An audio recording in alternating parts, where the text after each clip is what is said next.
Bonjour et bienvenue, c'est l'équipe rugby, le podcast qui parle rugby avec la rédaction de l'équipe. Bonjour la rédaction de l'équipe. Bonjour. Bonjour. Oh, oh, oh. C'était le père Renaud. Voilà. En cette semaine de dinde et de champagne, on vous propose un petit bilan de l'année 2018. On va faire ça dans la joie et la bonne humeur avec les journalistes de la rubrique rugby de l'équipe. Aujourd'hui, Arnaud Requena, salut Arnaud. Salut Christelle. Clément Dossin, salut Clem. Salut Cricri. Et Renaud Borel, salut Renaud. Salut Christelle. Parce que 2018 c'était bien, c'était chouette. Tous les trois vont d'abord nous donner leur top de l'année. Mais parce que 2018 n'était pas que chouette, ils vont aussi nous donner leur flop de l'année. Puis on finira sur une jolie note avec les coups de cœur de la rédaction. Et après on ira tous regarder Love Actually en mangeant des papillotes et en buvant du vin chaud. Ça va être bien. Donc vous savez tout, alors c'est parti, flexion, lié, jeu. 2018, c'est presque fini. Ce n'est pas encore une année qu'on va vraiment regretter ovalement parlant, mais il y a quand même eu de quoi se réjouir un peu. Il y a eu les éclairs de Finn Russell, il y a eu Irlande All Black, il y a eu des mesures pour protéger la santé des joueurs, il y a eu les filles du 7, il y a eu Christophe Furios, pourquoi pas, il y a eu les filles du 15, il y a eu la renaissance de Ficou, par exemple, il y a eu le titre de meilleure joueuse du monde de Jessie Trémoulière, il y a même eu 2 victoires de l'équipe de France. C'est dire s'il y a eu de quoi se réjouir cette année. Par exemple, Renaud, tu t'es réjoui de quoi, toi ? Sur l'ensemble de l'année ? Ouais, t'es top. Mes tops j'ai beau être un Parisien de naissance invétéré, je suis assez impressionné par la renaissance du Stade Toulousain. Voilà, Arnaud Requena me chambre et il sait pourquoi. Nous non, mais bon, on est exclus. Non, parce que j'avais un plan de terrassement et d'occupation des sols du Stade. Il y a un très beau parking au Stade. C'est surtout non, plus sérieusement, c'est vrai qu'ils étaient sur plusieurs années de marasme en termes de résultats, de rugby proposé. Et là, entre il faut lui reconnaître ça, l'entêtement du Gomola à vouloir jouer un certain type de rugby et ajouter à ça un recrutement qui correspond à ce rugby qu'il souhaitait mettre en place, et ça donne une équipe ambitieuse qui propose un rugby hyper positif, mais pas seulement, parce que c'est aussi un rugby efficace. La preuve par son parcours en Coupe d'Europe aujourd'hui. Ils ont vraiment fait des matchs spectaculaires et ils ont été longtemps, ils sont invaincus. Donc la renaissance rugbystique du Stade Toulousain, c'est quelque chose de très positif qui, j'espère, inspirera beaucoup de petits camarades du top 14. Ok, il y a des gens qui sont d'accord ou on change de top ? Non, on peut que souscrire à ce qu'a dit Renaud. C'est comme sûr souvent. Il dit beaucoup de choses très intéressantes. C'est l'esprit de Noël, donc on va se faire des bisous et des câlins pendant toute l'émission. C'est sûr que... déjà ça, moi. Non, mais dans ce que dit Renaud, la chose qui est la plus intéressante des deux, c'est surtout le recrutement. C'est sûr que c'est plus facile de jouer le rugby que veut jouer Hugo Mola, avec Holmes à l'ouverture et Guitoun et Ntamak au centre, qu'avec Doussin, Fritz et David, sans leur enlever tout le mérite de ces joueurs. C'est déjà fini l'esprit de Noël. Voilà. Mais un tir, mais je m'excuse derrière. Mais c'était des joueurs avec lesquels tu pouvais jouer un certain rugby et moins facilement le rugby que veut jouer Toulouse maintenant.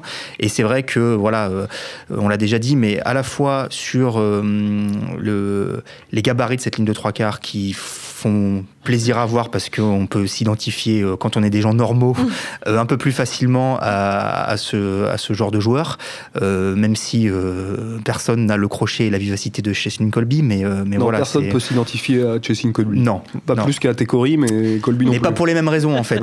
Voilà. Disons que quand tu le croises dans la rue, tu t'identifies un peu plus facilement à Kolbe qu'à Tekori quand tu le croises dans la rue, si habillé. Tu tombes dessus sur un terrain de rugby, il te fera très mal. Ça, c'est sûr. Et qu'est-ce que je voulais dire ? Du coup, il m'a interrompu. En fait, il dit vraiment pas des choses intéressantes. Et ben du coup, je sais plus. Ah oui, non. Ce qui plaît beaucoup, voilà, c'est la liberté d'entreprendre dont il dispose sur le terrain. On l'a déjà dit, mais voilà, il donne le sentiment de ne pas avoir de zone. Toutes les zones du terrain sont bonnes à jouer. S'il y a un 2 contre 1 à jouer dans les 22, il se joue. Et ça devrait être le cas de partout, tout le temps. Ça ne l'est pas. Et en cela, c'est rafraîchissant. Ouais.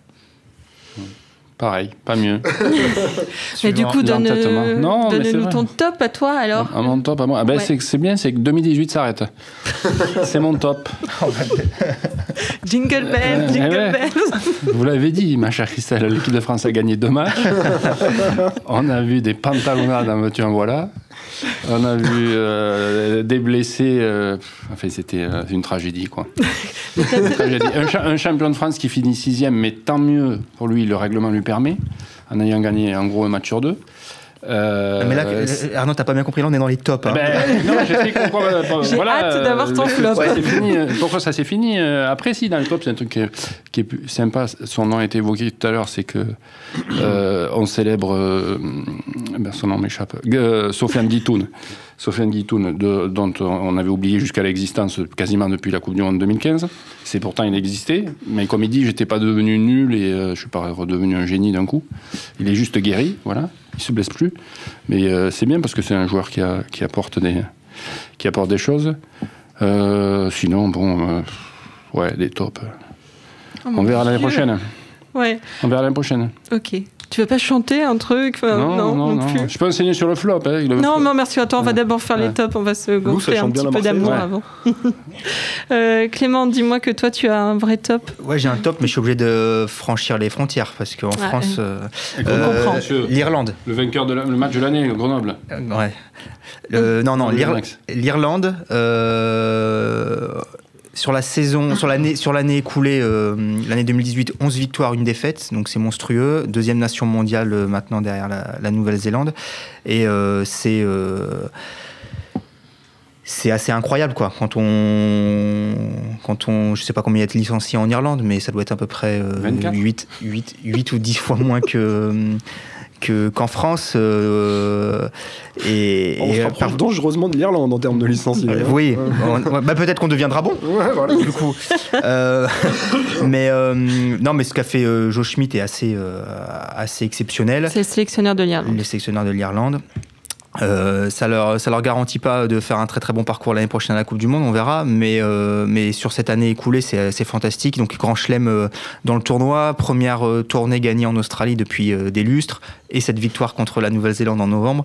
Donc voilà, c'est mon top à moi. Voilà. Christelle. Après je suis pas farouchement séduit par le style de jeu proposé, mais je trouve que dans la corrélation moyen dont on dispose et résultats auxquels on parvient, c'est ce qu'on appelle dans le commerce le rapport qualité-prix. Voilà, c'est au-dessus, il n'y a pas mieux dans le monde, quoi. C'est au-dessus des All Blacks. Et est-ce que le Grinch a quelque chose à dire sur l'Irlande? Oui, là je viens de réaliser. Je suis journaliste à l'Irish Times. Quelle belle année! Une Coupe d'Europe parfaitement maîtrisée à Bilbao, 2 passes dans le match, sous la pluie, très bien, et 11 victoires, seulement 2 défaites. Une seule défaite. Meilleur joueur de l'année. Quelle équipe! Johnny Sexton, un génie du jeu. Je suis ravi. En dépit des nombreuses commotions dont il a été victime. Nous n'avons pas licencié, mais nous gagnons tous les matchs. Et qui a laissé un souvenir indéfectible. Voilà, j'étais à l'Irish Examiner, en fait. Ben, on a le droit de parler du rugby dans le monde entier, non? Parce que nous, on est des citoyens du monde, voilà. Tu vois. Non, ça t'intéresse pas? Il a déjà du mal à quitter les Landes. Il n'a rien à dire sur l'Irlande. Mon top, c'est Renaud Borel, au bout du monde, à Dunedin, faisant ami-ami avec la population locale. Pas masculine, hein, je précise. Avant match. Ça, c'est un de mes tops de l'année, tiens, parce que je ne pensais pas que je verrais un truc pareil. Donc là, on tombe dans Rendez-vous en terre inconnue, en fait. Ah oui, voilà, c'est loin de chez nous. Mais tu parles des loups de mer, là, non? C'est ça? Ah non, pas des loups de mer, des spectateurs. Des spectateurs, ils s'échangeaient presque les 0,6. C'était une belle expérience.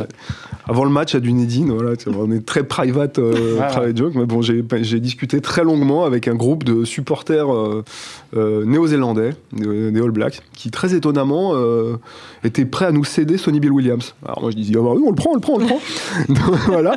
Et puis après le match, ils auraient été encore prêts à nous le céder. Pourtant, il avait traversé 3 fois le terrain. Enfin bref, c'était assez voilà. Et donc ça avait marqué Arnaud Ekena que je puisse discuter aussi longtemps avec des vrais néo-zélandais. Ce qui est marquant dans cette histoire, c'est que t'es compris ce qu'il te racontait. Oui, ça va. Il avait Sonny Bill sur l'épaule en quittant le stade.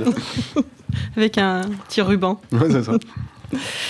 Bah écoute Arnaud, puisque tu étais tout ronchon, on va passer au flop. On va commencer par toi. Je suis sûre que tu en as plein des flops. Non, j'en ai un. Ah. Moi, j'en ai un, mais il dure depuis 15 ans. C'est l'absurdité du calendrier. Alors là, si Renaud Bourrel n'est pas d'accord, qu'il me jette la première pierre, je ne le ferai pas. Non, mais tout découle de ça, de l'absurdité de l'organisation du rugby français, quoi. Voilà.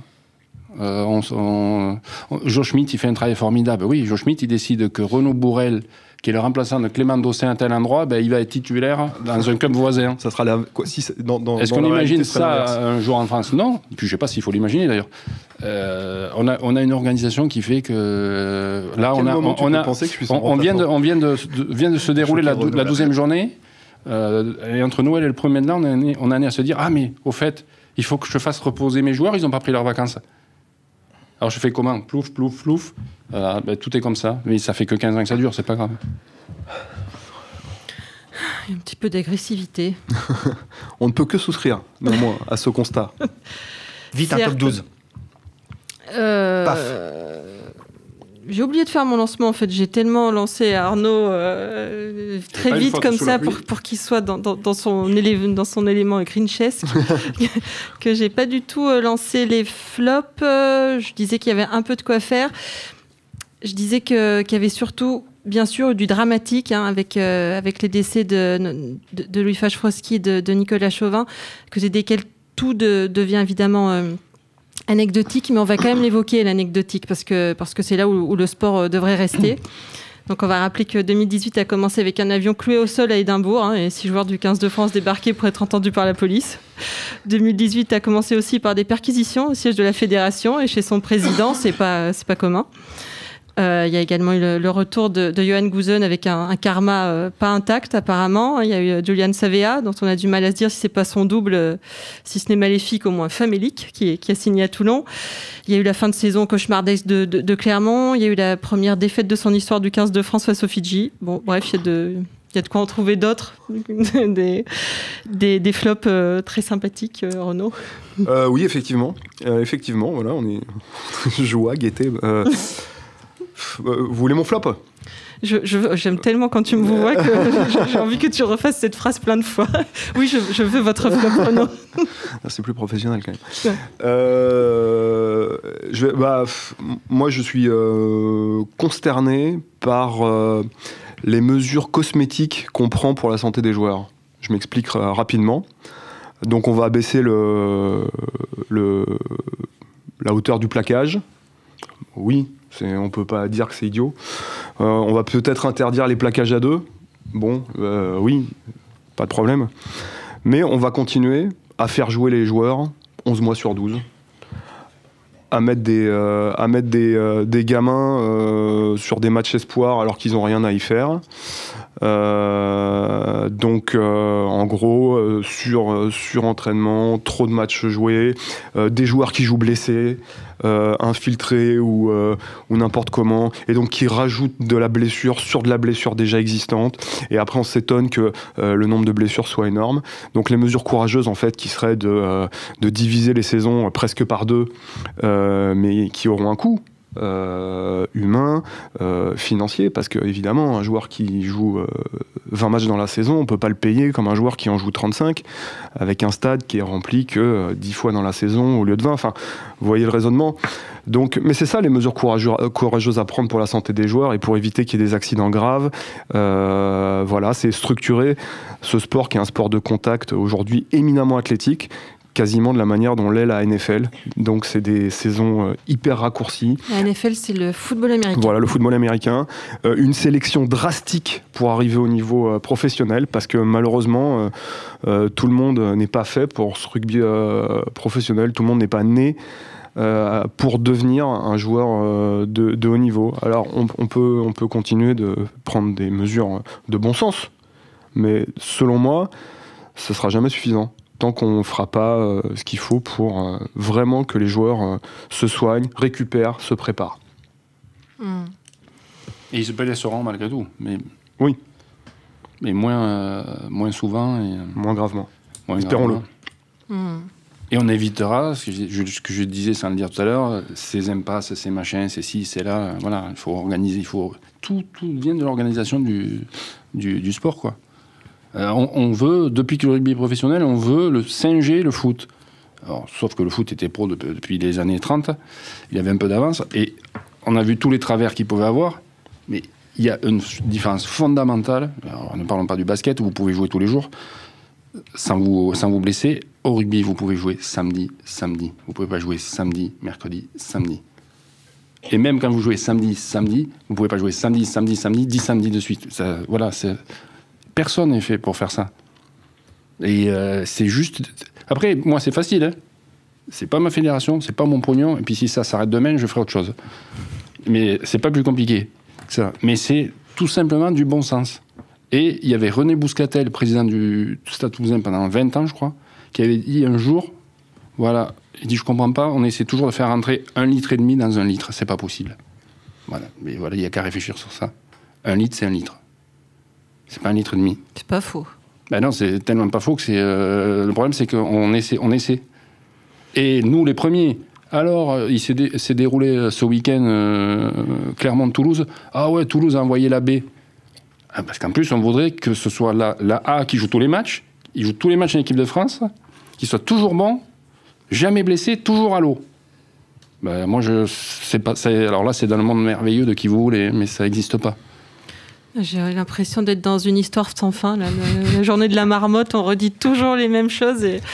Oui, parce que ça change pas. Mais ça change pas. Ça change pas. Et on nous file que de la poudre aux yeux. C'est la réalité. On file que de la poudre aux yeux. Il y a eu des... Dis-le, la poudre de perlimpinpin, ça te démangeait de le dire. Tu peux y aller.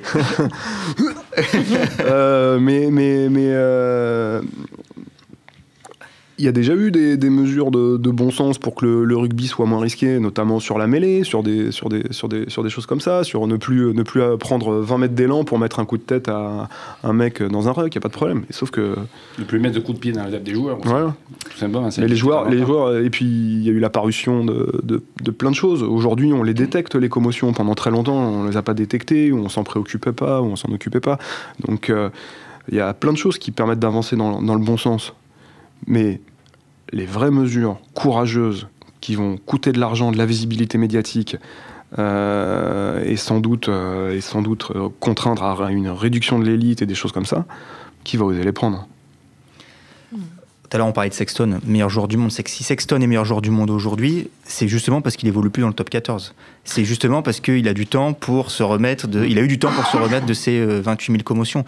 Je sais pas, faudrait regarder les stats sur l'année écoulée, sur l'année 2018. Mais s'il a joué, à tout casser 20 matchs, c'est le bout du monde, quoi. C'est Bello là qui disait dans les colonnes la semaine dernière que Crotty en croyait pas ses yeux quand il lui disait qu'il avait joué 35 matchs dans l'année. Surtout ses oreilles. Ses oreilles. Et voilà. Et moi je vais faire un flop qui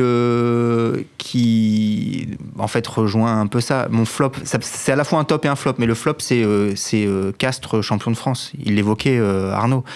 Attention, moi je critique pas, c'est pas Castres en tant que Castres. Eh bien non, moi non plus, c'est pas Castres en tant que Castres. C'est que le 6e de ce championnat puisse être champion de France. C'est complètement aberrant. 6e sur 14, attention, on est presque à la moitié. Eh bien c'est ça. C'est pas 6 sur 20. Et de là, en fait, découle tout le reste. De là, à partir du moment où le 6e peut se qualifier, on l'a déjà dit 100 fois, la saison régulière, elle perd mais 70% de son intérêt, quoi. C'est-à-dire que voilà, il y a plus de raison d'aller batailler sur tous les stades tous les week-ends. Allez parler aux puristes de supprimer la phase finale. Peut-être que les matchs sont un peu ennuyeux toute l'année. Si en plus on n'a même plus de phase finale, oui, mais peut-être qu'il le serait pas. Oui, mais peut-être qu'il serait moins ennuyeux les matchs en saison régulière. Ah bah si tous les matchs avaient de l'enjeu. Je sais pas. Vous dites que les mecs sont épuisés, que de toute façon il faudra les faire reposer néanmoins. Oui, mais parce qu'on serait dans un monde idéal où il a raison, Clément. Tous les matchs seraient intéressants parce qu'il n'y aurait pas de doublon d'équipe de France, par exemple. Tous en ça n'existerait pas. Non, mais t'aurais plus. Non, mais si tu fais, allez. Alors sans aller, moi je suis assez partisan de garder, d'être finalement, de copier le modèle anglais, un top 12 avec demi-finale et finale. Donc déjà tu économises, on avait déjà fait le calcul, 11-22, tu économises 4 matchs de phase régulière, plus ton barrage, ça te fait déjà 5 dates, tu as déjà économisé 5 dates, tu n'as plus de doublons déjà, ça c'est réglé. Après si on va, pourquoi pas, si on va à une mesure drastique qui est de supprimer la phase finale, t'en enlèves encore 2, bah voilà, tu vas aller vers quelque chose qui se rapproche du championnat de Pro D2 aujourd'hui, qui est pourtant long et fatigant, mais qui a tous les 4 semaines ou tous les 5 semaines une semaine de repos. Et puis on voit bien que c'est le paradis du jeu, la D2. Mais qui n'a pas de Coupe d'Europe. Et qui n'a pas de Coupe d'Europe. Mais c'est pas la question, Christelle. Mais si, je te disais que les matchs de phase régulière sont ennuyeux, donc si en plus tu sabres la phase finale... Mais la phase finale l'an dernier a été très ennuyeuse, Christelle. Mais il serait peut-être beaucoup moins ennuyeux. Parce qu'il n'y avait pas Clermont, bah oui. Que veux-tu que je te dise ? Il serait peut-être beaucoup moins ennuyeux, parce que tous les matchs auraient de l'importance, donc tu jouerais tous les matchs pour les gagner. Les impasses à l'extérieur deviendraient difficiles. Tu vois ? Parce que la 6e place te rapporterait rien. Et battre un concurrent et aller gagner chez un concurrent direct aurait encore plus de sens, etc. quoi. Donc, si, tu aurais le dernier. Et l'USAP d'aujourd'hui, elle ferait l'impasse. Mais le dernier, il a toujours fait l'impasse chez les grands. Il n'a jamais envisagé d'aller gagner chez les grands. Donc ça ne changerait rien. Ce qui changerait, c'est qu'on n'aurait plus Toulouse qui va à Montpellier avec 4 gonzes, tu mets leur âge cumulé, ils n'avaient pas 80 ans à 4, quoi. C'était leur premier match, ça fait 65 points à l'arrivée, c'est grotesque. C'est grotesque. Ouais. Mais moi, le rugby sans phase finale, c'est pas mon top. Non, mais je dis pas que moi je suis comme toi, je suis assez partisan de garder des demi-finales et une finale. En septembre, et on fait que des phases finales tous les week-ends. Mais déjà, si tu ne fais que des demi-finales, ça veut dire que tu qualifies que 4. Et voilà, 4 sur 12, disons, après, ça reste sélectif. Oui, au début du top 14, on était à 4 sur 14. Et bah, c'était. Maintenant, vous êtes trop jeune, Christelle, pour avoir connu les 32e de finale. 64 qualifiés, avec les Fagnons en voiture. 64 qualifiés, 32e, 16e, 8e. Ah, c'était. Et ouais, il y avait Montluçon en première division à l'époque. Oui. Qui faisait des derbys terribles contre Vichy. Ah ouais, affreux. Avec les gens qui se tapaient à coups de parapluie, c'était... Et du coup, avec tout ça, l'équipe de France échappe à son flop. Alors vas-y, parlons-en, Renaud. Alors qu'après avoir viré un entraîneur, elle a fait pire que la fois d'avant, que l'année d'avant. Donc bon, voilà, ça méritait un flop bonus. Ouais, c'est quand même... Bon, je sais pas comment peut-on être fidjien, mais comment peut-on perdre contre les Fidjiens ? Ça, c'est quand même... Parce qu'ils jouent mieux que nous, en fait. C'est quand même un des résultats les plus surprenants de l'histoire du beaucoup moins de moyens pour se préparer, quoi. Enfin là, en un an, il y a quand même eu nul contre le Japon et défaite contre les Fidji. Donc je sais pas si ça vient madame, vraiment... Christelle, si je peux continuer à vous voyer... Madame Christelle. Là, vous avez 2 témoins qui, à 6 mois d'intervalle, la même année, ont vu l'équipe de France de Thierry du Sautoir perdre à Rome et perdre contre les Tonga en Coupe du Monde. Ouais. C'est pas un an, là, c'est en 6 mois. C'est vrai. Et on n'est pas à l'abri que dans un an, on refasse la même émission après avoir perdu contre les Tonga et les États-Unis à 4 jours d'intervalle. Oui, ça sera la ça Coupe fait peur, du Monde. Oui, quand on se souvient des choses. Moi, je suis avec mon pull de Noël et avec... C'est pas la journée de la marmotte, c'est l'année de la marmotte. La décennie de la marmotte. Ah bah là, faut sortir du Shonyencher, non, c'est ça? Ouais. C'est ça. T'en veux d'autres des flops ou pas? On en a plein en magasin. Non, c'est bon, on arrête. D'accord. Ça c'était bien, c'est léger. J'avais envie qu'on fasse un épisode un peu frais, un peu fun, et c'est absolument abominable. Même en se forçant, on n'y arrive pas, quoi. Non, je ne peux pas faire un podcast hand, je pense que... échappé au flop. Mais en fait, vous n'avez que des flops. Je vous ai demandé des tops. En 2 minutes, ça a été réglé. Et par contre, les flops, il y en a de partout. C'est horrible. Est-ce qu'on peut, je sais pas, s'offrir un interlude de cœur avec les doigts, là, choisir un coup de cœur? Il y a bien eu un truc qui vous a... Un coup de cœur, quoi. Alors, professionnellement... ça va encore être les Toulousains, c'est incroyable. Mais suffit.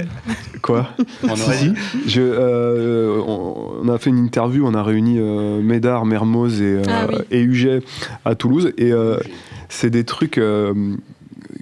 L'impression qu'on pouvait plus les faire dans le rugby actuel, et c'était à la fois drôle et intéressant. Ils se sont prêtés au jeu, et ça c'est du Happy Rugby là. L'an dernier on avait voulu faire une série Happy Rugby, on l'a faite avec les rames et les avirons là, et ça avait donné ça a donné un chouette truc. Et pareil, Fred Bernès, il a fait une interview de Nakarawa qui était alors sur un autre thème, mais qui était pleine de fraîcheur et de franchise à la début de saison là. Non là, assez récemment. En début de saison qui avait été. qui disait un truc très drôle. Il demandait mais ça vous embête pas quand vous pique Raka? Et Nakarawa il disait Raka, mais nous on en a 200 en Fidji, vous en voulez d'autres presque? Il lui disait on vous en donne d'autres si vous voulez. Non, c'est pas un problème. Mais voilà, sans aucune malice ni méchanceté ni voilà, mais donc il y a encore des personnalités à aller chercher et qui font croire que ça reste encore un peu marrant le rugby. Mais tu disais que Médard, Mermoz, UG, tu pensais qu'on pouvait plus faire ça dans le rugby, c'est que ça a vraiment beaucoup évolué la façon de travailler. En fait, c'est rendez-vous dans une salle de presse sordide, sous des néons, avec des murs d'images. Et là, ils ont accepté de déjeuner ensemble, de faire une photo où ils n'étaient pas habillés, Stade Toulousain, Airbus fiducial machin, de la tête aux pieds. Et ça a donné quelque chose de vivant parce qu'ils se sont lâchés.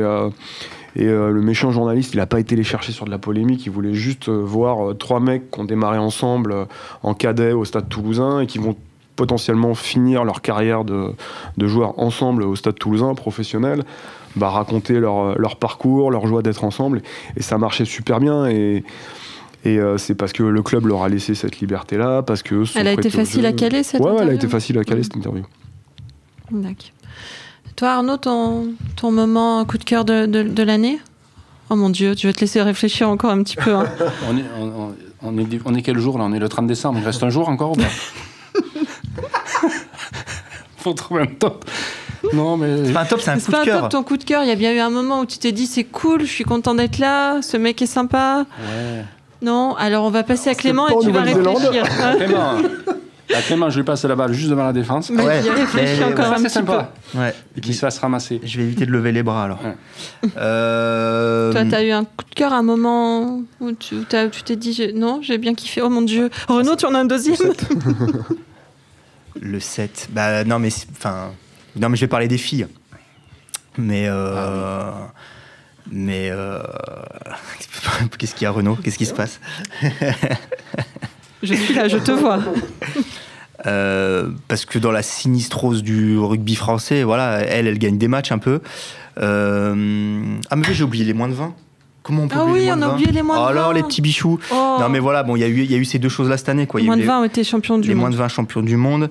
On peut pas plus oublier ça. Et voilà. Et les filles, Grand Chelem et vice-champion du monde à 7. Mais en fait, c'est marrant parce qu'il y a un point commun entre les deux. C'est la qualité du jeu produit. Parce qu'au-delà de la victoire, c'est bien sympa. Une équipe de France qui gagne, c'est très bien. Demain, on signe pour que le 15 de France regagne des matchs à 6-3. Ça nous fera du bien. Mais là, en l'occurrence, que ce soit les moins de 20 et l'équipe de France féminine, ça joue, quoi. Et on parlait de Toulouse tout à l'heure, il y a quelques similitudes à retrouver, et les moins de 20, ils ont régalé sur la phase finale, avec des joueurs dont on sent qu'ils ont une forme de modernité, et dont on se dit que finalement notre formation, même si elle a pris du retard pendant un moment, peut-être qu'elle a compris certaines choses. Attention, ça reste à confirmer. C'est peut-être juste une génération spontanée et derrière, il n'y aura plus rien pendant 10 ans. J'en sais rien, ça, on verra. Mais au moins, ils ont... Voilà, quand on voit que Bamba, avec ses qualités physiques, il arrive aussi à faire des choses ballon en main exceptionnelles, que Joseph, même Topo, un joueur de 18 ans, ultra gaillard, mais qui joue les espaces plutôt que les mecs, qui fait des passes après contact, etc. Bon, ça redonne un peu d'espoir. Romain Tamac, n'en parlons pas. Voilà. Et chez les filles, la victoire contre la Nouvelle-Zélande, c'était assez euphorisant. Ça joue de partout, ça fait voyager le ballon. C'est frais, ça fait du bien. Oui, quelque chose t'a fait du bien. Oui. Je suis sûre. Oui, j'en suis sûr. Entre-temps, il dit qu'il n'a pas beaucoup... Non, ça me revient maintenant. Il a fallu que je fouille dans ma mémoire, dans mon disque dur.